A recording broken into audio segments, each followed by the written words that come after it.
Pemirsa, debat pamungkas Pilpres 2019 menjadi pertarungan terakhir masing-masing calon presiden, calon wakil presiden. Momen ini harus dimaksimalkan untuk berebut suara swing voters dan undecided voters. Lalu siapa yang programnya lebih realistis dan menarik perhatian masyarakat? Kita akan membahasnya bersama dengan narasumber yang sudah hadir di studio kami. Sebetulnya dalam perjalanan saat ini ada Aceh Hasan Sadzili, TKN Jokowi Maruf, ada Eki Awal Muharam, BPN Prabowo Sandi, dan juga pengamat politik, Pangi Sarwicaniago. Assalamualaikum, selamat sore Bapak-Bapak. Selamat sore, Assalamualaikum. Ya, saya ke Pangi terlebih dahulu. Pangi, seberapa penting bagi masing-masing pasangan calon untuk memaksimalkan debat pamungkas ini? Ya, sangat penting sekali karena memang debat itu pengaruhnya cukup besar, 62,8%.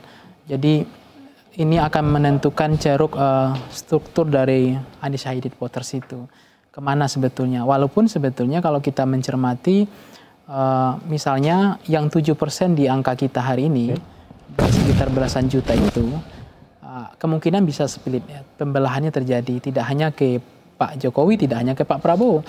Walaupun ada hari tadi elektabilitas partai yang menyebutkan bahwa pakai undecided dengan tidak pakai undecided, pakai standar optimal margin error dengan standar minimal margin error. Dan undecided voters ini tren kecenderungannya kemana? Misalnya ada yang bilang tadi mengatakan 15% ke Pak Jokowi, 85% ke Pak Prabowo. Nah, kalau saya mencermati, memang undecided ini ada potensi dominan ke Pak Prabowo. Karena apa? Karena pertama, terlalu lama mereka, secara logika akal sehat common sense kita, mereka menunggu untuk memilih Pak Jokowi karena 4,5 tahun. Artinya mereka terlalu panjang berpikir untuk itu. Artinya ada ketidakpuasan.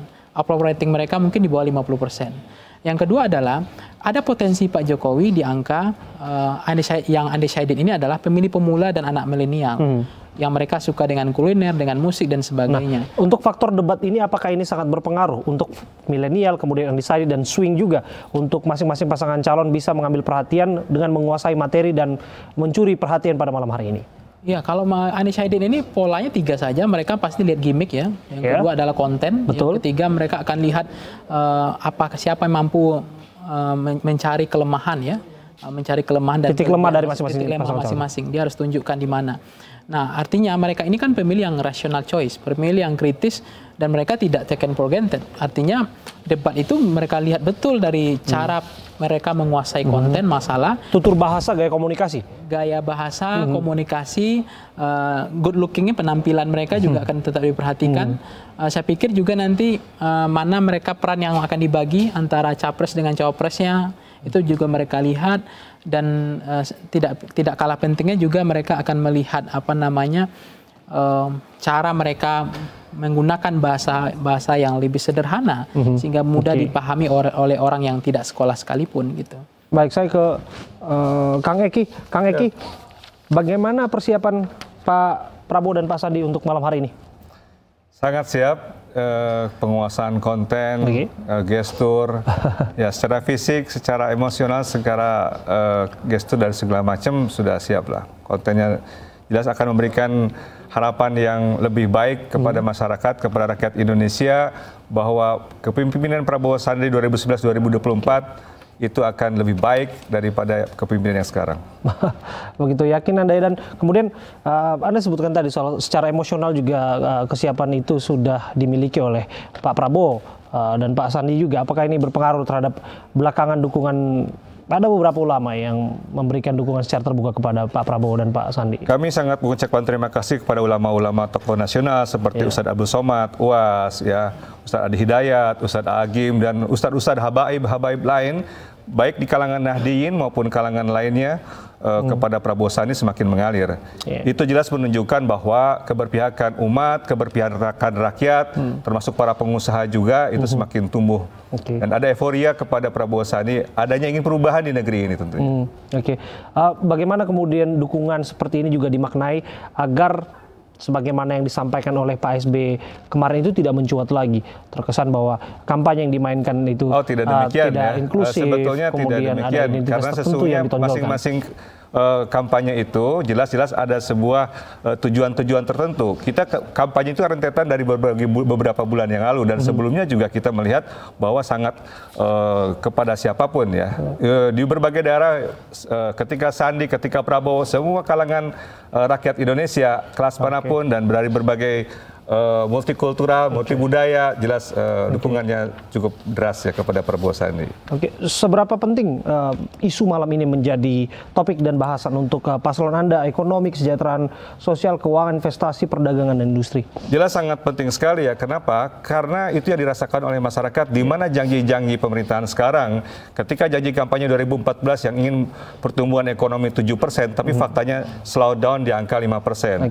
Jadi banyak janji-janji politik dari pemerintahan sekarang, dari pemerintahan Jokowi yang sesungguhnya tidak terbukti dan itu rakyat sangat kecewa dengan itu. Dan saya yakin sekali ada harapan dari tema terkait dengan ekonomi kesejahteraan ini, kita mengembalikan kembali marwah kesejahteraan kita. Tujuan bernegara kita yaitu mewujudkan keadilan sosial bagi rakyat Indonesia, di mana ekonomi bukan hanya pada segelintir orang saja. Kebijakan-kebijakan ekonomi yang ditawarkan oleh Prabowo Sandi, insya Allah itu adalah dalam rangka mewujudkan tujuan bernegara kita, yaitu mewujudkan kesejahteraan umum, memajukan kesejahteraan umum dan mewujudkan keadilan sosial bagi seluruh rakyat Indonesia. Dan insya Allah rakyat sudah paham di mana yang biasa berjanji tetapi tidak ditepati dan ingkar. Itu faktanya, dan insya Allah Prabowo Sandi memberikan harapan-harapan baru kepada rakyat Indonesia. Baik. Untuk Anda pemirsa, kami akan segera menyaksikan jalannya debat sebetulnya pada pukul 20 nanti. Namun kita juga masih menantikan seperti apa calon presiden yang juga sedang bersiap-siap. Kita tadi menyaksikan di Hotel Fairmont ada Pak Jokowi, kemudian di Rumah Kartanegara ada Pak Prabowo. Saya ke Pangi sebelum nanti Aceh juga bergabung bersama kita. Sayang sekali bahwa TKN saat ini terjebak macet karena memang saya pikir ya hari ini juga memang kampanye akbar, kampanye terakhir begitu. Cukup ramai ya di jalanan hari ini ya Pangi ya? Ya, ini saya lihat juga sangat ramai dan lapangan GBK juga. Kalau kita jujur, saya lihat lebih ramai daripada Pak Prabowo ya. Kalau kita lihat ramainya, tetapi soal konten nanti mungkin beda-beda karena format mereka beda. Di sini ada acara pengajian, ada sholat berjemaahnya, ada dari subuh. Yang satu ini adalah ada konsernya, ada kulinernya, ada panggung musik dan seterusnya. Jadi tentu akan berbeda. Tetapi kalau lihat kampanye terbuka, seberapa besar kemampuan mereka untuk mengambil undecided tadi itu. Saya kalau data yang kita punya di Foxpol Center sendiri itu kampanye terbuka maksud saya kampanye terbuka itu hanya 13,9%. Jadi tidak terlalu besar sebetulnya.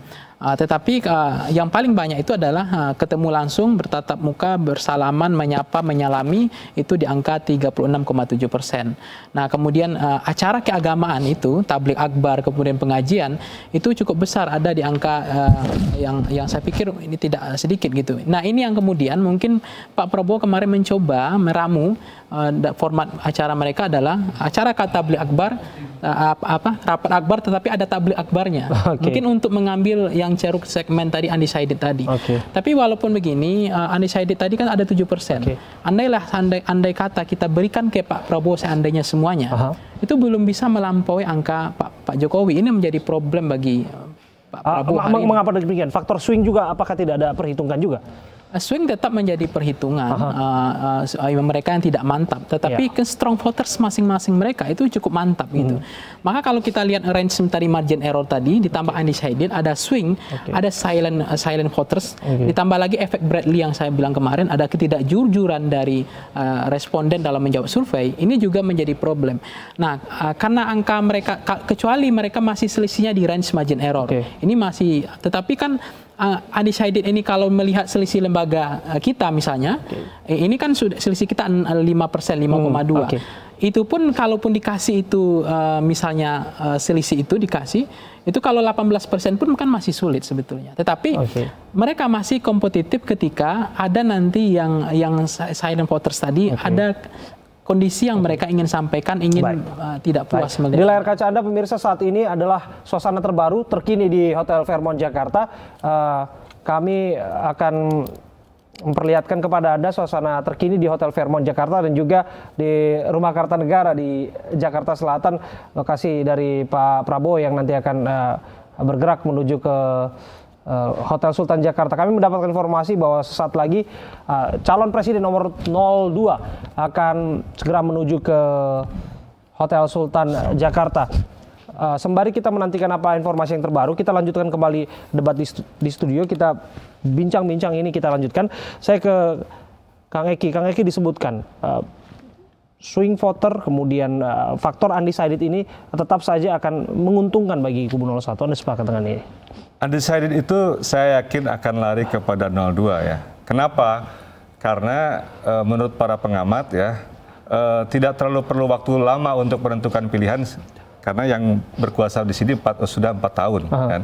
Sehingga undecided ini saya yakin akan lari totally ke mostly lah, kebanyakan. Faktor terbesar apa menurut Anda? Sentimen apa yang membuat undecided dan swing ini kemudian akan bisa nempel di karena realita ekonomi dan kesejahteraan tidak sesuai dengan apa yang dijanjikan faktor oleh ekonomi utamanya yang dijanjikan oleh pasangan 01 kita bisa Jokowi. spesifik lagi berbicara soal janji-janji apa yang menurut Anda tidak dipenuhi oleh Pak Jokowi. Anda di Komisi 11 di Keuangan, salah satu kampanye Pak Prabowo adalah soal bocornya anggaran. Yang saya ketahui bersama adalah Anda juga yang mengetuk palu kan soal anggaran. Kenapa pada saat ini pemerintah dibahas-bahas soal anggaran? Jadi mesti diingat ya, yang namanya APB undang-undang itu memang kewenangannya ada di DPR dan pemerintah. Tapi secara konstitusional, khusus untuk APBN, yang berhak untuk memiliki inisiatif mengajukan rancangan undang-undang itu adalah pemerintah. Artinya presiden. Kami membahasnya. Mesti diingat, tidak semua sikap politik partai-partai itu sama. Ya kan? PKS itu dan partai-partai termasuk Gerindra yang ada di 02 sekarang, itu sangat mengkritisi daripada usulan APBN pemerintah. Oke, bisa dicontohkan seperti apa anggaran apa yang paling Anda kritik yang PKS kemudian pada akhirnya konkret memberikan sentimen negatif soal ini? Orang sering mengatakan bahwa utang ini untuk dibangun infrastruktur, itu keliru berat gitu. 2015 APBNP dan 2016 itu terjadi utang ratusan triliun yang melonjak luar biasa, bukan karena masalah infrastruktur, tetapi karena apa? Karena kegagalan pemerintah membuat perencanaan terkait pendapatan negara. Sehingga terjadi shortfall ratusan triliun rupiah. Shortfall, apakah ini linear dengan apa yang dikatakan Pak Prabowo, kebocoran itu? Enggak, kalau shortfall itu artinya target penerimaan negara yang sudah dimasukkan di dalam APBN itu tidak tercapai. Mengakibatkan apa? Mengakibatkan defisit APBN. Akibatnya apa? Harus ngutang, bukan untuk infrastruktur. Kenapa? Di dalam konsep keuangan kita itu in-bank, ya. Jadi artinya gabungan, artinya kegagalan pemerintah adalah membuat sebuah perencanaan dalam APBN. Yang kedua, terkait dengan janji tidak akan memperbesar utang luar negeri. Utang luar negeri pembengkakan luar biasa. Artinya, ketika utang ribuan triliun termasuk BUMN dan lain sebagainya, dan termasuk pemerintahan juga, negara juga, dengan ribuan triliun yang luar biasa itu, harusnya pertumbuhan ekonomi itu lebih dari yang sekarang. Lebih dari 5%? Harusnya. Artinya apa? Ada kegagalan di dalam memanage anggaran dalam membuat kebijakan ekonomi yang bisa menstimulus pertumbuhan yang dijanjikan lebih dari 7%. Jadi kalau 5% kata pengamat ekonomi, mungkin presidennya tidur aja tetap 5% begitu. Jika faktor eksternal mempengaruhi capaian ini, bagaimana Anda melihatnya? Faktor eksternal? Faktor eksternal seperti perekonomian global, kemudian perang dagang antara China dan juga Amerika Serikat. Jangan selalu disalahkan selalu kondisi perekonomian global, kurs di luar negeri, kebijakan-kebijakan The Fed, tapering easy tapering dan sebagainya. Justru itu menunjukkan kalau menyalahkan kebijakan-kebijakan global dan kondisi ekonomi global yang memang dinamis setiap saat, bukan cuma periode sekarang saja. Ketika tahun 2008, 2007, 2008 juga sama terjadi dinamis, ya. Jadi sebetulnya bagaimana kita bisa survive sebenarnya. Jangan ketika di tengah-tengah gempuran Indonesia sebagai negara yang harusnya besar, bisa mampu memproduksi barang sendiri, kita justru negara pasar.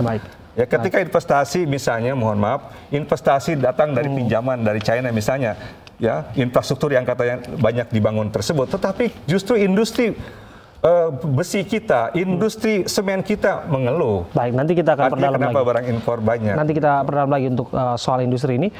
Ke Pangi juga nanti kita akan bahas, termasuk counter opini yang barangkali bisa disampaikan nanti oleh Bung Aceh yang masih dalam perjalanan saat ini. Kami akan kembali untuk Anda saat lagi, mirsa.